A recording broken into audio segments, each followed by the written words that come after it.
Ever had one of those days where you seriously consider quitting everything? Like, forget the business, forget the goals. Maybe I should just move to the mountains and become a full time potato farmer. Yeah, that was me.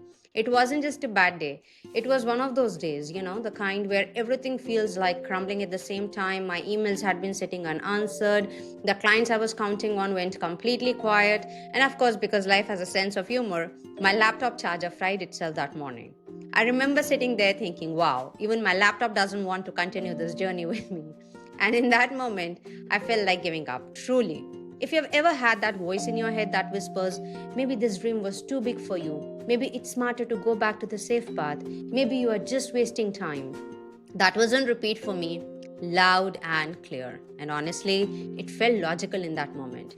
Giving up felt like such a relief because chasing something that's not working is so very exhausting. But here's the funny thing, when you're at that I quit point, even the smallest thing can shift your whole perspective. That day, what pulled me back wasn't some magical download from universe or a lightning bolt aha moment. No, it was the tiniest, most ordinary thing. I picked up my notebook, the one I used for scribbling random thoughts and half baked plans, and I stumbled on a messy line I had written weeks ago. If you can survive the worst day, you can handle the next one too. That was it. Nothing poetic, nothing Instagram worthy, just one raw line I had written to myself in some previous frustrated moment. And suddenly I thought, wait, I already made it through 100 rough days before. Why would this one be the one I quit? If I've survived this far, maybe I'm allowed to keep going a little further. That single thought cracked something open. It didn't make the problem disappear. The clients were still ghosting, the bills were still due, the charger was still dead. But instead of forcing myself to push through, I made a different decision. I took a break. I told myself, leave everything as it is. Don't do anything right now. For 3 days, I allowed myself to just stop. No emails, no fixing, just going with the flow and letting myself breathe. And after those 3 days, something shifted. I didn't feel like the weight had vanished, but I had just enough energy to take one step. I sent one email, I took one small action, and you know what?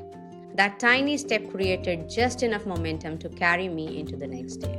Now, looking back, I laugh at it because honestly, my almost gave up day wasn't some dramatic movie scene. There was no slow motion rain pouring on me while sad music played.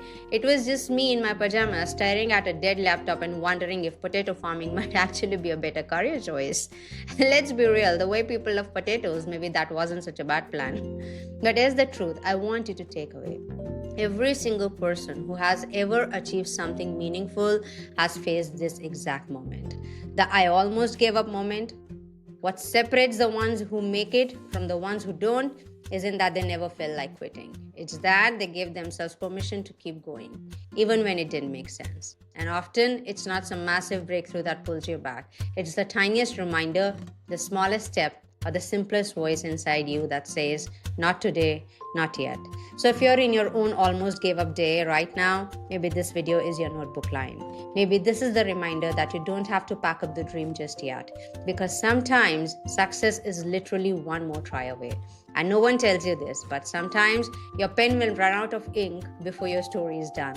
If you're ready to shift out of that, I can't keep going energy and actually build back your flow, the next video is popping up right here on the screen. It's all about the 5 evening habits that shifted my energy, focus, and flow. Click on it and I'll meet you there.